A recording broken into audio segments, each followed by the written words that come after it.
The alien linguist said this code was unbreakable. Then the human asked one simple question. The translation hub fell silent. The kind of silence that meant someone important had just failed publicly. Senior linguist CodeWas stood before the Galactic Council's primary display, her iridescent scales dimming with embarrassment. 17 years. 17 years she had dedicated to this single encrypted transmission, the only message ever recovered from the ancient precursor civilization.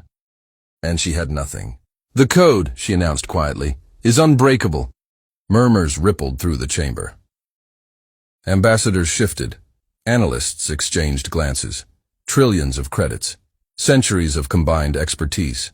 The greatest minds from 47 species. Unbreakable. In the back row, human attaché Sam Chen raised their hand. "Sorry, quick question." CodeWas' eyes narrowed. The human contingent had only joined the coalition 18 cycles ago. They were still considered new, unpolished, occasionally baffling. "Yes, attaché Chen?" Sam stood, scratching the back of their neck awkwardly. "So, this artifact you pulled the transmission from, the little cube thing, it's in the archive vault, right?" "Correct. It has been there since recovery, preserved in stasis." "Okay, cool." Sam paused. "Did anyone try plugging it in?" Silence. A different kind of silence this time. The kind that meant something fundamental had shifted. CodeWas blinked all four eyes. "I'm sorry?" "Plugging it in. Sam made a vague gesture. "Power source, electricity, juice. The artifact is dormant. It has no active energy signature." "Right, because it's unplugged." Sam shrugged. "Look, I'm not a linguist, but back on Earth, when my grandma's TV remote stopped working, she spent 3 hours convinced it was broken. Turns out the batteries were dead." "You're comparing precursor technology to your grandmother's television remote?" "I'm comparing every machine ever built to the fact that machines need power to work." Ambassador Eril of the Methane Collective made a sound like crumpling paper, their species equivalent of a scoff. "The precursors vanished 3 million years ago. Their technology operates on principles beyond our comprehension. You cannot simply plug it in." "Have you tried?" Another silence. CodeWas' scales shifted colors rapidly. Confusion, irritation, and something else. Something almost like hope. "Retrieve the artifact," she ordered. 40 minutes later, the cube sat on a laboratory table. It was beautiful, Sam admitted. Obsidian black, covered in geometric patterns that seemed to move when you weren't looking directly at them.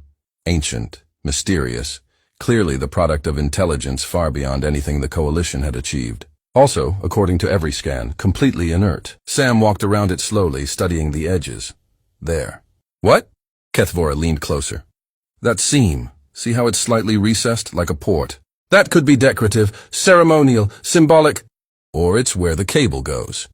Sam pulled a universal adapter from their bag, standard equipment for human engineers working in multi-species environments. "May I?"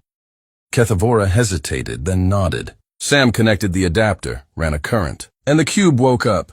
Light exploded from every surface, not harsh but warm, golden. The geometric patterns began rotating, rearranging, dancing. A low hum filled the room, resonant and almost musical. Then a voice spoke. Not in any coalition language, not even in sound exactly.